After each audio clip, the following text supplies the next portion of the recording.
이 시간에 여자에게 수고를 말씀하셨고 남자에게 수고를 말씀하신 내용을 한 시간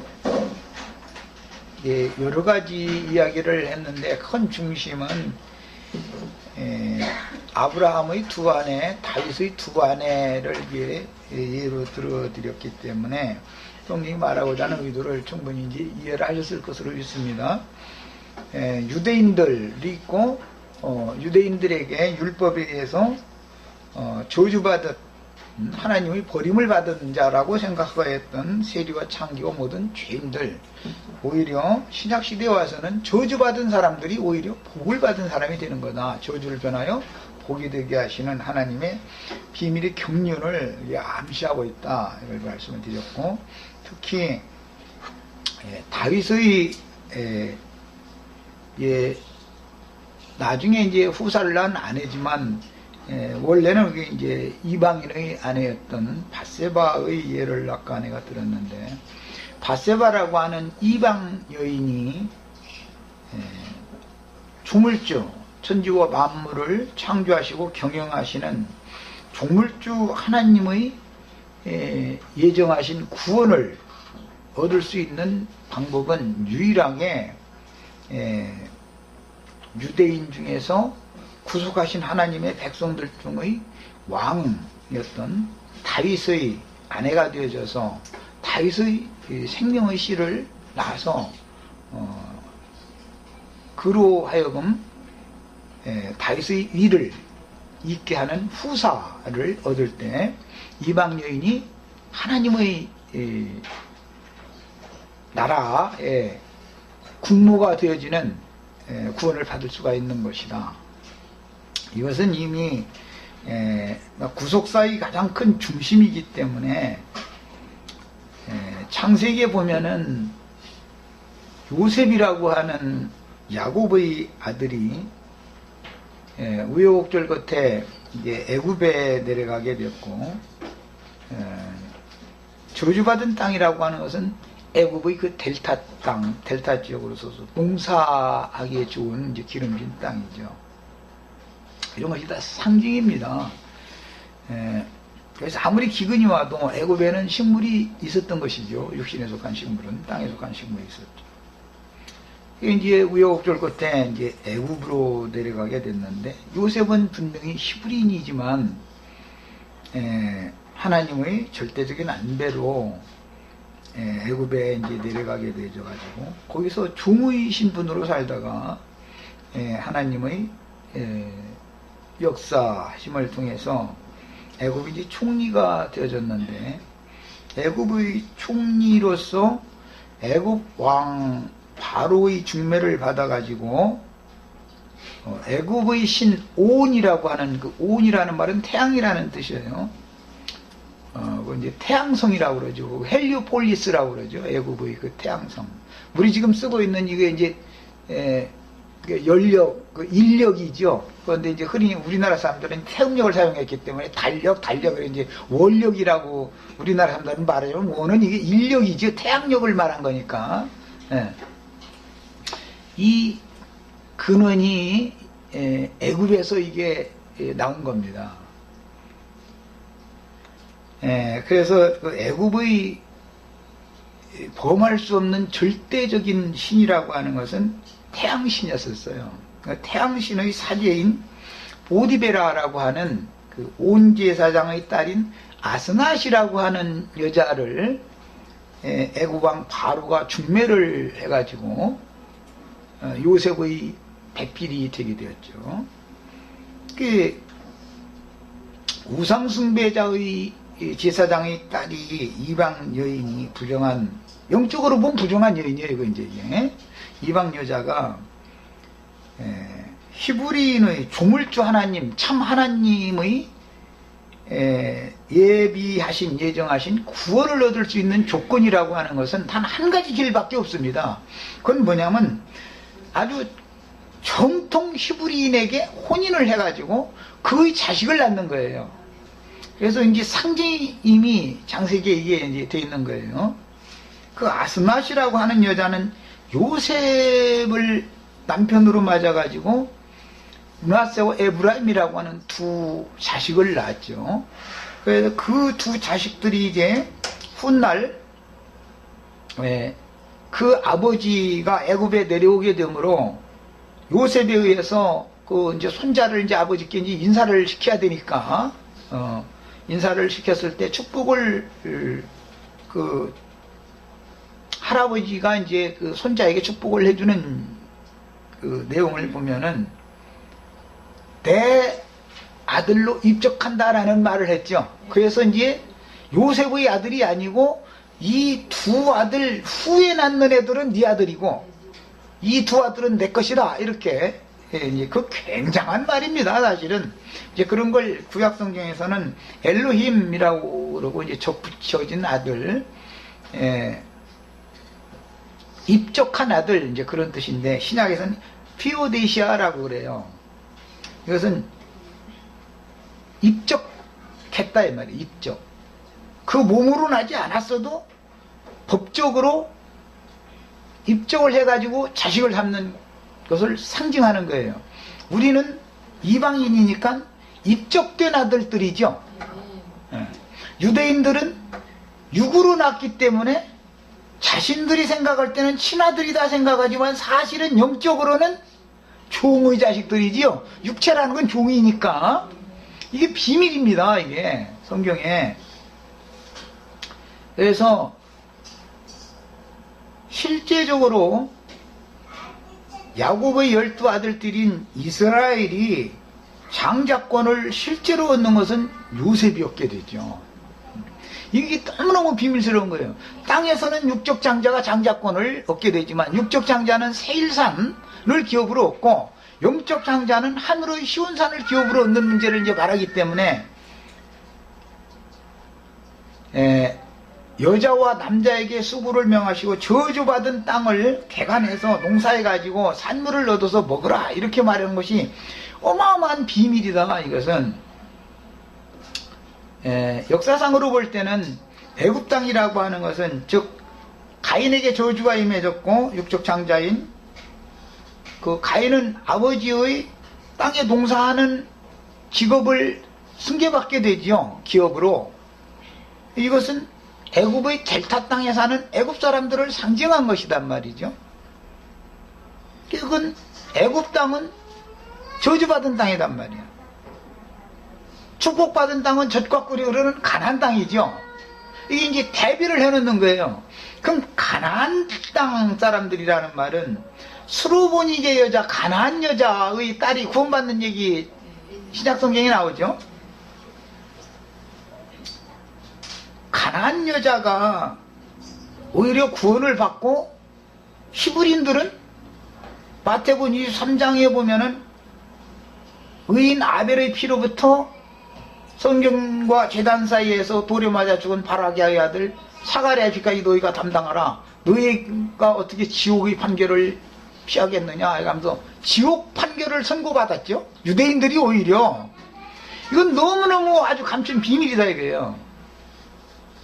그래서 유대인들의 율법으로는 가나안 여자는 혼인하면 안 되죠. 가나안 여자와 히브리인이 혼인을 절대로 하면 안 되는 겁니다. 율법에 의하면 모압 여자와 히브리인이 혼인을 하면 안 되죠. 해족속과 히브리인인 다윗이 혼인하면 율법대로 한다면 이건 안 되는 거예요. 그런데 그럼에도 불구하고 성경에는 암암리에 애굽 여자인 부정한 히브리인들이 볼 땐 부정한 여자단 말이에요. 그게 또 이제 애굽 여자들이 볼 때는 히브리인인 요셉이 부정한 사람이죠. 또 이렇게 서로가 이렇게 보는 거죠. 그런데 하나님이 주권적인 안배로 혼인을 시켜가지고 히브리 사람은 씨를 받아가지고 자식을 낳는다. 이게 이방인 여자의 몸에서 이게 룻기에도 나오고 바세바의 경우도 나오고 계속 나오죠. 이것이 창세기 오늘 우리가 다루고자 하는 이 단락에 있는 말씀의 감춰진 암시다 이거예요. 이런 것을 깨달을 때 이 사람이 값없는 은혜로 구속받아서 마귀의 아내 되었던 우리 죄인의 영혼이 어떻게 참 하나님 하나님의 아들 예수 그리스도의 아내가 되는가 라는 것을 여기에 암시해 놓는 얘기다 말이에요. 야, 이제 결국 이러니까 저주받은 땅을 경작하는 건 율법적으로 구약의 역사상에 보면 아담과 그의 후계자인 가인이 땅에 농사하는 자였고, 둘째 아들 아벨과 아벨 대신해 주신 셋은 목축하는 자였단 말이에요. 직업이 이제 다른 것으로 나타나죠. 예수님은 목축하는 자니까 양의 목자로 오셨죠. 그럼에도 불구하고 또 땅에 농사를 하시는 얘기를 또 하시잖아요. 애굽에 있었을 때는 농사하는 지역과 목축하는 지역이 다르죠. 농사하는 지역은 델타 지역이지만 목축하는 지역은 고센 땅이라고 하는 곳이란 말이에요. 창세기에서는 아담의 아들 장자였던 가인이 거하는 곳은 물이 넉넉한 곳이지만 아벨이 거하는 곳은 들풀이나 자라고 있는 들판이다 이거예요. 상징이에요, 이런 것들이 모두. 들판에 사는 사람은 정처가 있을 수가 없죠. 농사 짓는 사람은 이동해 가면서 농사는 못 짓잖아.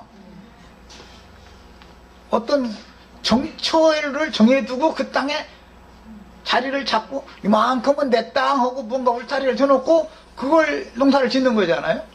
그러나 목축하는 사람들은 네 땅 내 땅도 없어. 그냥 풀이 있는 곳이면 그냥 거기 가서 하루 저녁 자고, 뭐 양이 3일 먹을 거 있으면 3일 동안 거기서 묵다가 또 풀 다 먹어버리면 또 딴 데로 옮겨야 돼. 이제 정처가 없는 자들이죠. 이런 것이 지금 여기에 모두가 다 지금 암시를 해놓는다 이게요. 성경이라는 것은 구약 성경에서 이런 모든 구속사를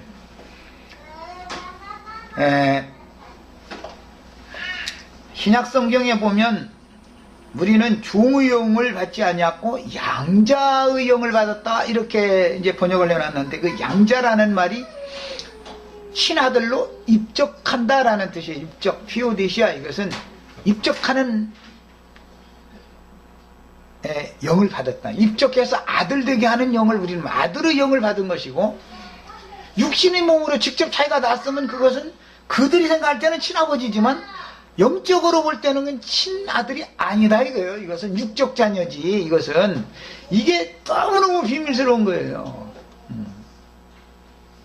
그래서 아스낫이나 룻이나 다윗의 후사를 이은 모친 어머니가 된 바세바나 이런 이야기가 이게 너무너무 비밀스러운 성경에 감춘 비밀들이다라는 걸 아셔야 됩니다. 어쨌든 성경으로 볼 때는 저주받은 이방인인 우리들이 우주 만물의 주제, 조물주, 신이 예비하신 비밀스러운 구원을 얻기 위해서는 10인 중의 10인의 시집을 가가지고 아들 낳아야 된다 이게. 그 방법밖에 없어. 단 구원받는 방법은 이 방법밖에 없어 이게. 우리 형제 자매님들도 다 이래서 예수를 믿었으면 이제 혼인을 했으면 뭐 해야 되는 거예요? 아들 낳아야 돼. 아들 낳아야 돼. 우리 형제 자매님들의 속사람은 반드시 아들의 영으로 장자권을 다 얻어서 하늘에 간직한 예비한 기업을 내 영혼, 나의 속사람은, 겉사람은 흙에서 취했으니까 이 흙으로 뒷걸로 돌려보내버리고, 속사람은 하늘의 기업을 상속받는 후사가 다 되시는 이 얘기예요. 이게 이러면은 뭐 이 정도로 이제 해버리면은 창세기에서 계시록까지 사실은 할 얘기 다 한 거예요. 이 얘기요. 이 얘기가 계속 반복되고 있는 거예요. 이런 모양으로 저런 모양으로 이런 모양으로 저런 모양. 이게 다 구속사를 말한다. 겉으로 볼 때는 여자가 잉태하는 고통과 해산하는 수고를 해라 그러면 저주죠. 그런데 육체로는 저주를 받지만 영으로는 복을 받는 것이 여기 암시되어 있는 거다. 아담 보고도 저주받은 땅에서 농사를 쳐서 가시와 엉겅퀴만 나는 땅에서 농사져서 채소를 내서 먹어라. 그러니까 이게 얼마나 저주에게 땀내고 힘들어야 살으니까. 그런데 그것은 본능의 지식을 따라서 이 성경을 해석하면 저주의 말씀이 되지만 감춰져 있는 비밀의 말씀을 깨닫고 보면 이게 축복의 말씀이다. 요셉이 애굽에 내려가게 하신 것이 사실은 적과 꿀이 흐르는 가나안 땅에서 살아야 되는 사람인데 애굽으로 내려가게 한 것이 애굽에 땅 팔아 가게 한 거죠. 그런데 땅도 자기가 무슨 돈이 있어서 산 것도 아니고 그냥 우연찮게 해가지고 꿈 해몽 한번 잘해놨더니 그냥 바로 왕이 그냥 중매까지 다 해줘버려도 창세기는 하나님이 아담에게 그 여자를 이렇게 중매해줬다고 그랬는데 하나님이 폐표를 중매했다 이거예요. 우리 조영재님 그래서 정자매님을 사랑해야 되는 그것은 의무예요. 이것은 왜냐하면은 내가 너 좋아해서 결혼을 한 것 같지만 좋아하게 하신 분이 누구냐 이 말이야.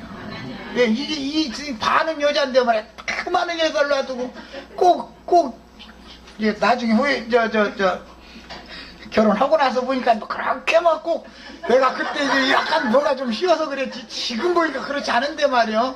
이것은 다 소용없는 소리요. 그때 꼭 결혼할 시기에 그렇게 그 여자가 제일 좋은데 어떻게 할 거예요? 예. 이게 하나님이 중매하심이라는 거예요.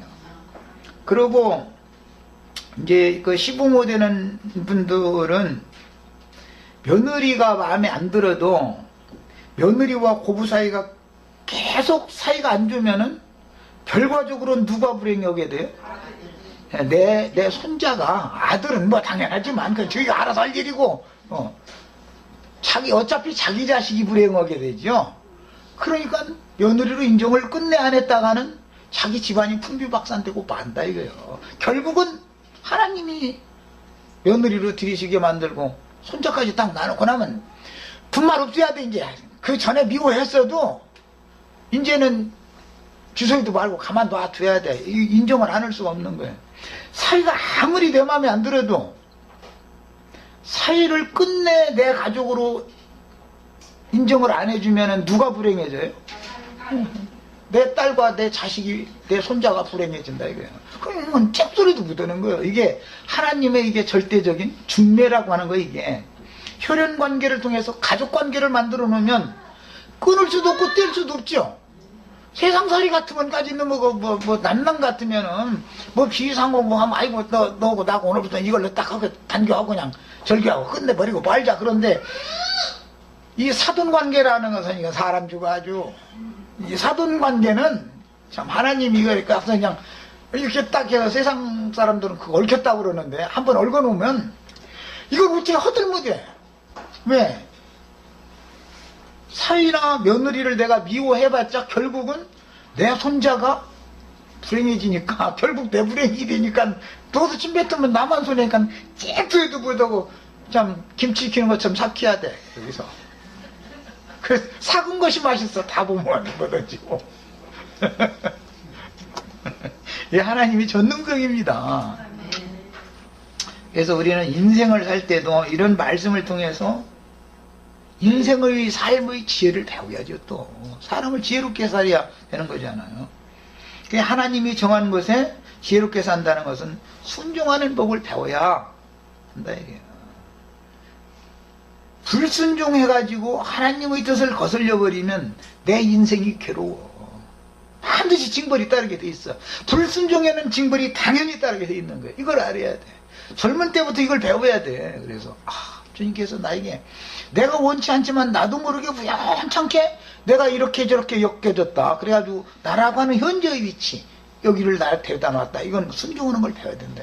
여기서 거슬리고 내 원하는 것은 이게 아니었다 해가지고 거슬리고 나 하고 싶은 대로 해버렸다. 한 발짝 다른 데로 나갔다 하면 당연히 징계가 따로 인생이 괴로워. 이거는 인생이 괴롭게 돼 있어요. 그래서 우리 형제 자매님들은 힘드는 인생 앞으로는 사시지 마. 순종에 감사 사시면 다 그게 복이요. 그래서 나처럼 가르치면 서초동 갈 일이 없어. 서초동을 미쳤어. 왜 서초동을 가? 그 사람들 괜히 나처럼 가르치면 서초동 판사들 밥 먹고 살 직업 없어져 버려. 그 사람들 딴 일을 해야 돼 이제 가서. 이게 하나님 앞에 순종하게 하면서 사는 걸 배우려면 예수님이 그 본이단 말이야. 제일 온전한 사람은 누구냐? 하나님의 안배에 대해서 순종하는 것을 배운 사람이다. 자기의 어떤 뜻을 하나님의 뜻에 부딪혀가지고 거슬리면 세상 말로 계란으로 바위치기요. 그거는 나만 죽어나는 거예요. 깨지면 내가 깨지지 바위가 깨지나. 박살나게 깨져가지고 눈물 찔찔 흘려가면서도 그래도 앙알되는 거 보면 참, 야, 저 사람 어느 때 손 들려고 저럴고 싶으면 그거 뭐라 할 수도 없는 일이고 말이야. 그러니까 이제 이걸 다 경험을 해서 주님 앞에서 주님의 손으로 가르침을 받아서 여기까지 온 사람들이 볼 때는 사서 생고생을 해가면서 제발 좀 정신 발휘 할 텐데 말이야. 그냥 그런데도 할 말이 많다는 거야. 이러면 참 힘들죠. 인생을 잘 배우는 게 필요합니다. 하나님 앞에서는. 하나님의 배려라는 것은 너무너무 놀랍다. 당장 보기에 다 육신적으로 보면 저주인 것 같고 이게 아닌 것 같은데 그 속에 축복이 있다. 저주를 전하여 복이 되게 하는 것이 하나님의 구원 방법이다 하는 걸 꼭, 이런 메시지를 꼭 마음에 담고 살으셔야 돼. 그러면 인생을 차착 없이 실패 없이 잘 경영할 수가 있죠. 자, 이제 저주받은 땅을 경작하는 얘기, 이것은 사실은 완악하고 교만해지고 타락한 성분으로 굳어져 버린 인간의 마음을 경작하라는 이제 말인데, 그런데 어떤 사람을 보면은 생긴 날도 보습도 탁탁 다 부러뜨리지만 어떤 사람들은 그냥 소 한 번 지나가면 쟁기 지나가면 그냥 다 잘 가르지는 밭도 있죠. 그런 밭에다가 씨를 심어야 농사가 잘 되는 것이지, 생긴 날 툭툭 부러뜨려 가지고 나무로 생긴 날이라고 이렇게 만들어 가지고 하면 소도 힘들고 밭도 깊이 갈아지지도 않지요. 그 보습 채우면은 강원도 산에는 전부 소 한 마리 가는 게 아니라 두 마리 가잖아. 왜 그러는 것 같아요? 땅이 너무 메마르고 돌이 많으니까 혼자는 끌지도 못하고, 거기는 보습을 채우면 날이 나가버리기 때문에 나무를 이렇게 보습처럼 비스무리하게 만들어가지고 땅이 깊이, 강원도에서는 땅이 깊이 안 파져요. 그러다 보니까 맨 옥수수나 심고 조나 심고 뭐 거기는 마른 땅에서도 잘 되는 그런 거나 심어야 되잖아요.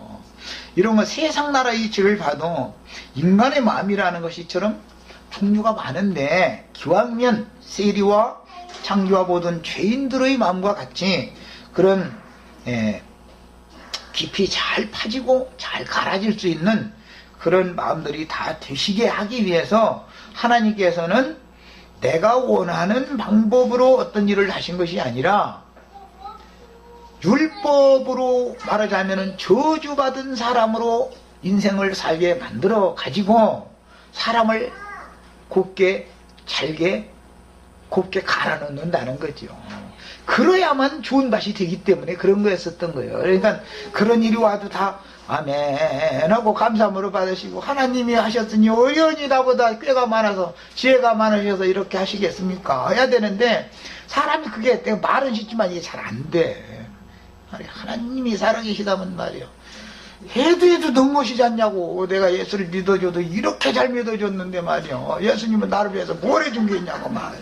이래서 하면은 이제 어느 날 이제 예수님 오셔가지고 내가 너보고 나 믿어달라고 한 적 없는데 이래버려. 믿기 싫으면 그만두라는 거예요. 예수님도 배짱이야. 믿기 싫으면 너 지옥 자식으로 남으려면 그냥 안 믿어도 상관없어. 어디 맘대로 해버려. 잃어버리는데 할 말 없죠. 아까 내가 그 고린도전서 저 4장 때문에 우연찮게 그 얘기했는데, 갓난애기 신앙 때는 이 세상에서 내가 예수 제일 잘 믿어주지 아주. 하나님이 우주 가운데 10억이 넘는 예수 믿는 사람이 있어도 그 중에서 나를 제일 사랑해. 내가 제일 사랑받는 사람이고, 딴 사람은 나보다는 조금은 덜 사랑. 만약에 나보다 딴 사람 더 사랑한다면 난 시기나 오늘 밤부터 잠이 안 와버려. 하나님이 말이야. 내가 예수님을 이렇게 잘 믿어줬는데 하나님 뭐냐 이것이 끝나는 때가 오야지요. 어느 날은 난 너보고 다 믿어달라고 왔는다. 믿기 좀 그만둬. 이래버리면 할 말 없죠. 믿기 좀 그만 두라는데 언제 내가 너 뭐 믿어달라겠냐고 말이야. 내가 너한테 믿음을 준다겠지. 네가 나 믿어달라고 말이야. 네가 나 믿으라고 한 적은 나는 없다. 잃어버리면 참 세상말 허심 빠져버리지. 예. 성경이라는 건 처음부터 끝까지 저주를 변하여 저주는 육체에게 돌리고 불쌍한 영혼은 값없는 은혜를 받아서 구원을 얻게 하는 것이 하나님의 말씀이다. 그래서 오늘 우리가 나눈 이 말씀 중에 저주받은 땅을 농사하는 위임을 받은 아담 이야기나 여자는 자기 남편을 원하면 이제 그게 이제 경작을 나를 밭을 갈아달라 이제 그런 뜻이죠. 말하자면 그러면 거기에서 생명을 산출시킬 수 있다 이거예요. 그 태에서는. 그래서 태 열매는 하나님이 주시는 분복이다. 이제 시편에 이렇게 표현을 합니다.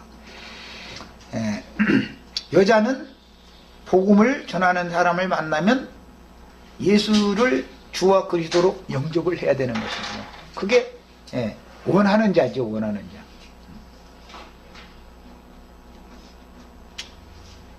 뭐 저기 계시록 마지막 말씀에도 그 영과 신부가 말씀하실 때 원하는 자는 누구든지 다 와서 값없이 생명수를 받아란다는데 원해야 되는데 원하지를 않으면은 예수님도 배짱이요.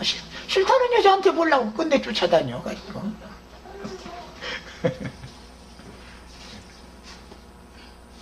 그래서 세리와 장교 보던 죄인들은 주님을 그렇게 원했지만 유대인들은 자신들은 뭔 육신으로 올 때는 흠잡힐 것이 없다고 판단했기 때문에 스스로 볼 때 그래서 예수님이 오셨지만 원하지 않았던 것이죠. 이게 다 비밀스러운 암시들이다.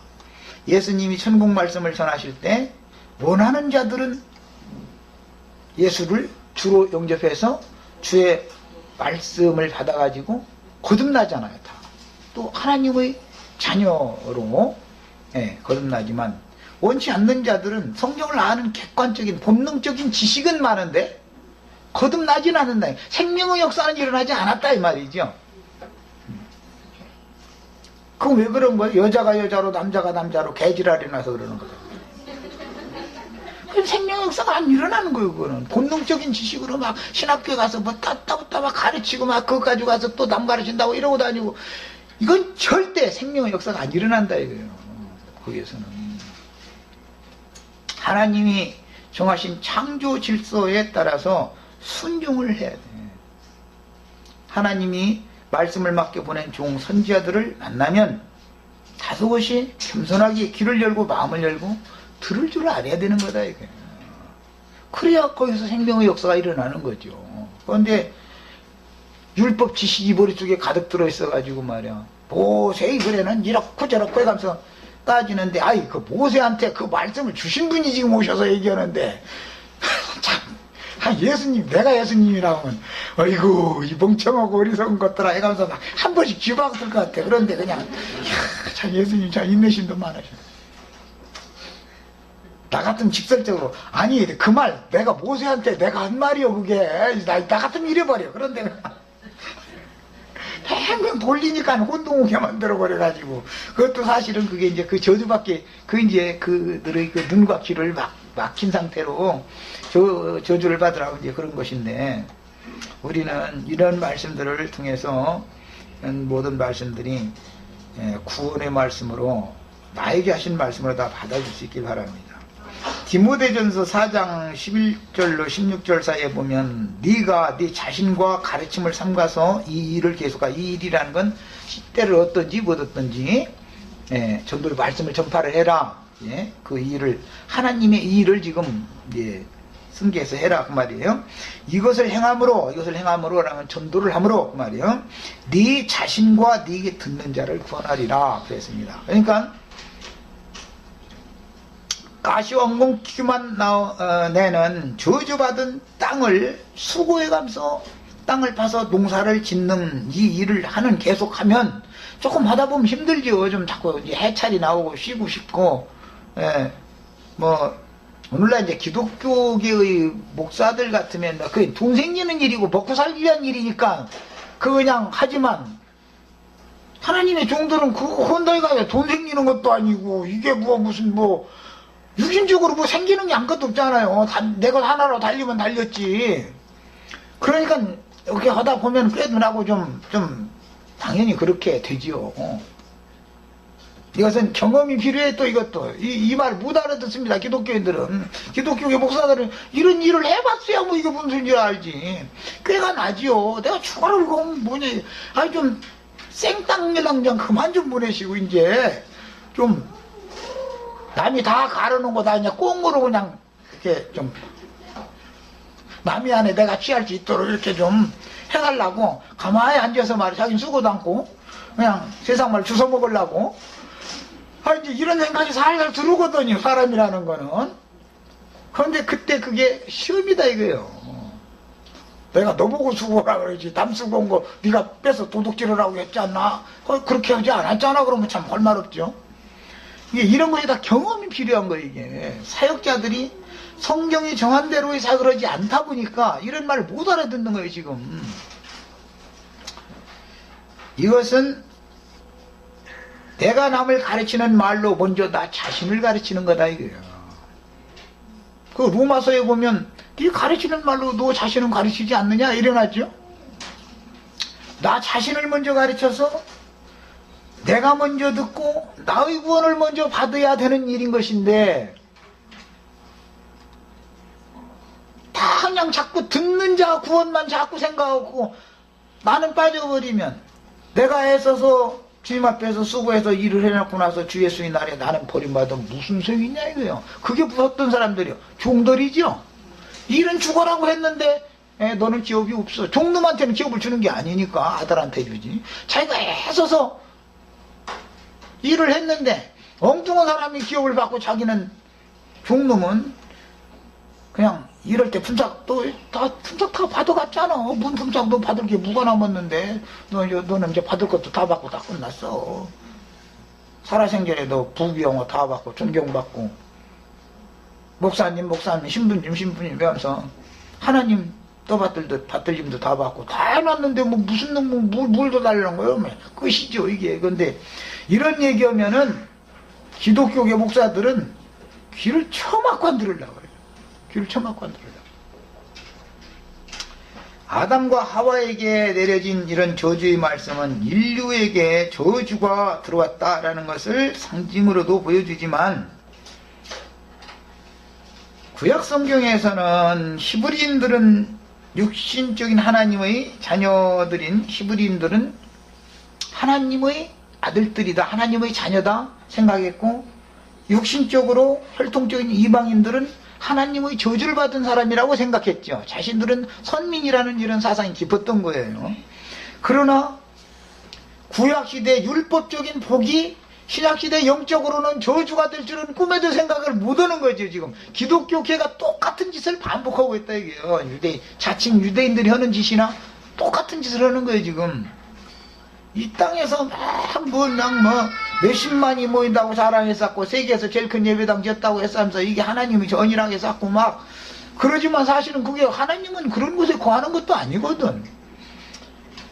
죽어라고 땀은 떼고 수고해서 다 모든 공적을 쌓아 올렸는데 주 예수의 날에는 그게 다 무너질 것들을 쓸데없는 짓을 한 거죠. 우리는 어떤 경우에서도 요동질 치거나 무너지지 않는 기업을 지금 우리는 우리 스스로 세우는 거다 이거예요. 정자매 집을 스스로 세워야 되는 것이지 당신 때문에 그렇고 누구 때문에 그렇고 시어머니 때문에 그렇고 시아버지 때문에 이러면은 가만둬가지고 자기 집 무너뜨리는 소리지 뭐. 근데 시아버지 시어머니 잊어버리고 다 잊어버리고 부부와 자식이 자기 집을 세워야 된다 이거 이제 각자. 하나님이 정하시며 이것이 모든 상황들을 감사함으로 다 받을 수 있을 만큼 신앙의 생명의 분량이 다 장성해 주시길 바라요.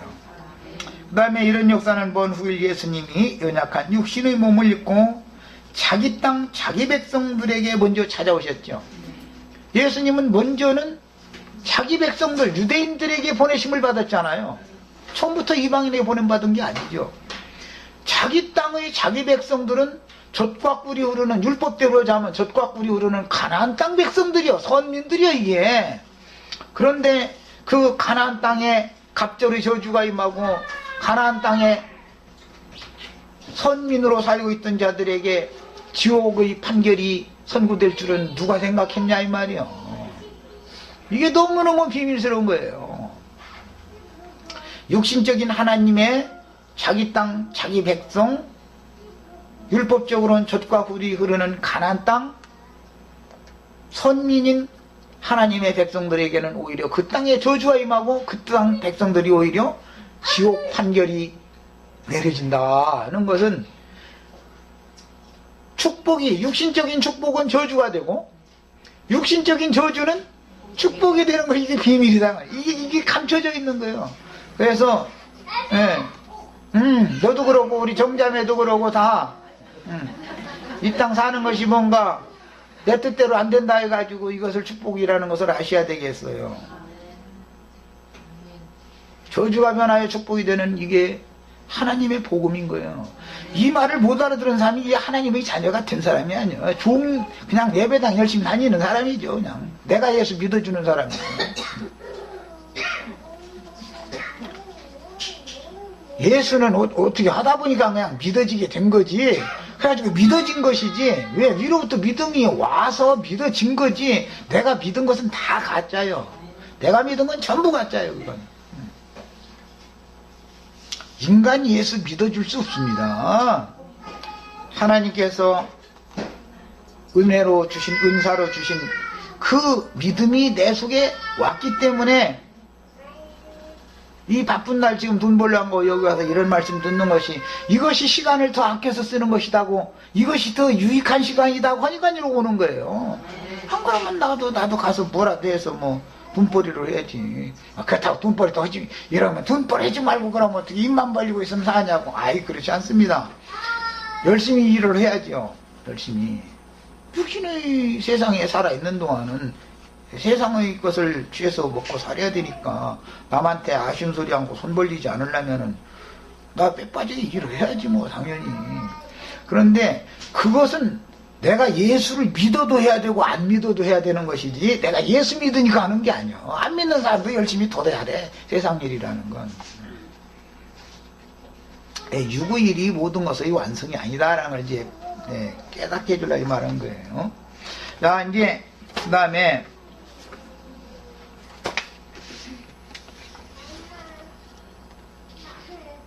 20절부터 이제는 21절을 더 읽어보겠습니다. 아담이 그 아내의 이름을 하와라 불렀으니 그는 모든 산자의 어머니가 됨이더라. 여호와 하나님이 아담과 그 아내를 위하여 가죽옷을 지어 입히시니라. 여태까지 이 여자는 여자라고만 했지 이름도 없었죠. 세상에서도 이름 듣는 것은 취급 못 받는다 그 말이잖아요. 명색은 며느리인데 말이에요. 시어머니, 시아버지가 가족으로 인정을 안 해줘. 끝내. 만약 그럼 이름 없는 거지 지금. 그런 뜻이요, 개념이. 이 여자는 지금까지는 이름도 없었어요. 그런데 저주의 말씀을 육신적으로 볼 때는 저주의 말씀을 하신 이후에 아담을 통해서 앞에서는 짐승들, 각색 짐승들 이름 붙여주겠죠. 그러니까 지금까지 이 여자는 짐승에 지나지 않죠. 짐승 이름은 다 있었는데 사람 이름은 아직 없었잖아. 여자 이름이. 우리가 예수 믿기 전에는 짐승 이름만 갖고 있었지. 이제 나는 쥐띠에 쥐띠. 그게 쥐여. 이제 이 나라 대통령 뭐 쥐라고 그랬었지. 왜 그러는지. 그런 소리 함부로 하면 안 되죠. 국가 지도자인데 그렇게. 그래가지고 쥐눈처럼 생긴 사람 그 아들 곧 공개된다고 이제 기대하시라 이러고 있는데, 이게 참 그냥 걔 공개만 하면은 그냥 눈만 보면 한다네. 누구 자식인지 뭐 이러고 지금 까불지 말라 이러고 지금 이제 야당에서 우리도 그냥 한 건 해놓고 딱 붙들고 있어야 돼. 괜히 까불지 마 이러고 있잖아요 지금. 그런데 뭐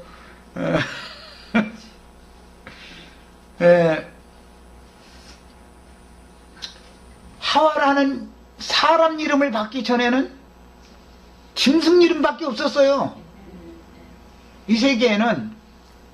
그런데 저주의 말씀을 실컷 해놓고 나서는 아담이 그 아내 이름을 하와라고 이름을 지어주더라는 거예요. 그랬는데 하와라는 이름의 뜻은 모든 짐승들, 죽은 자들의 의미가 아니고 산 자들의 의미다 이랬다는 거예요. 그러니까 이게 지금 여태까지나 이제 저주받은 여자나 저주받은 남자가 땅 파는 얘기나 이런 거 해가면서 이게 뭐냐 구속사다라는 걸 지금 말씀을 드렸어요. 구속받은 사람은 산자들이고 구속받기 전에는 다 죽은 자들이다 이 말이죠. 다른 교회는 구속받기 전에는 다 짐승들이고 각색 짐승들이었죠. 우리가 구속받아야 사람 되는 거예요 이제. 구속받아야. 그래서 모든 구속받은 자들의 어머니는 사라죠. 사라 대표자죠. 사라, 위에 있는 예루살렘 사라라고 대표자예요. 두 어머니가 있어서 갈라디아서 이제 이 두 어머니에 대한 내용을 이제 복음을 해석을 잘 해놨죠. 아브라함의 두 아내를 비유를 들어가면서 하갈은 육체 자녀들의 애미, 광야에 있는 신의 산 자녀들, 율법으로 낳은 자녀, 율법 말씀으로 낳은 자녀들인데 예수님이 말씀에는 마귀로부터 난 자식들이죠. 그게 다 너희는 네 애비 마귀로부터 났다. 그러나 살려주는 영, 보혜사 성령으로 말미암아 심령이 거듭난 사람들의 어머니는 사라지요. 하늘의 시온산에 있는 예루살렘 자녀들이다 그랬어요. 이게 장자권자들 즉 후사들이다 이게.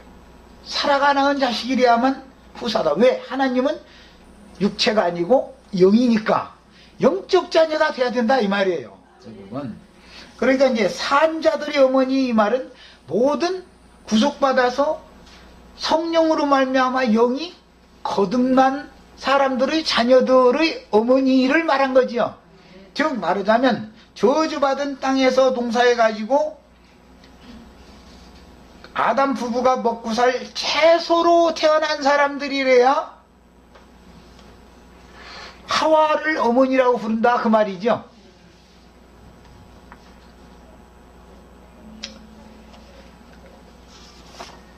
이름도 없는 여자에게 짐승들만 오늘 뭐 이 3장의 대표적으로는 가장 간교한 들짐승 중에 뱀이라는 이름이 이제 대표가 되고, 뱀이라는 짐승 이름과 하와라는 사람 이름이 이렇게 대비시켜 놓는 것은 성경이 지금 뭔가를 말하고자 하는 의도가 있다. 우리 형제 자매님들이 모두 아브라함의 하나님이요 이삭의 하나님이로라 하셨으니 이스라엘의 하나님은 죽은 자들의 하나님이 아니요 모든 산 자들의 하나님이다. 하나님의 자녀들은 하와의 자녀들과 동등한 말이 되겠죠. 산 자들의 자녀들이란 말이야. 우리 형제 자매님들도 그래서 모두 이런 말씀을 통해서 다 살려주는 자이신 예수 그리스도의 아들들, 살려주는 이제 하나님은 영이니까 영을 살리러 오는 거니까 살려주는 영이 나의 영을 살려주신 사실이 있는 속사람들, 새 사람들만의 어머니가 하와라는 이름을 받는다. 어린아이 이제 짐승 자녀가 아니라 하와의 자녀요 산자들의 아버지인 하나님의 자녀가 다 되시는 이런 축복 안에 다 들어가야 되겠습니다. 시간이 다 돼서 여기까지 하고 22절에서 24절 말씀을 내일 모레 나눌 때 여기에 관한 약간 보충이 지금 필요한데 시간이 다 돼서 다 못했고 잠깐 조금 더 언급한 다음에 장세기 3장을 마무리하는 말씀은 내일 모레 이어서 하도록 하겠습니다. 자, 기도하고 마칩니다.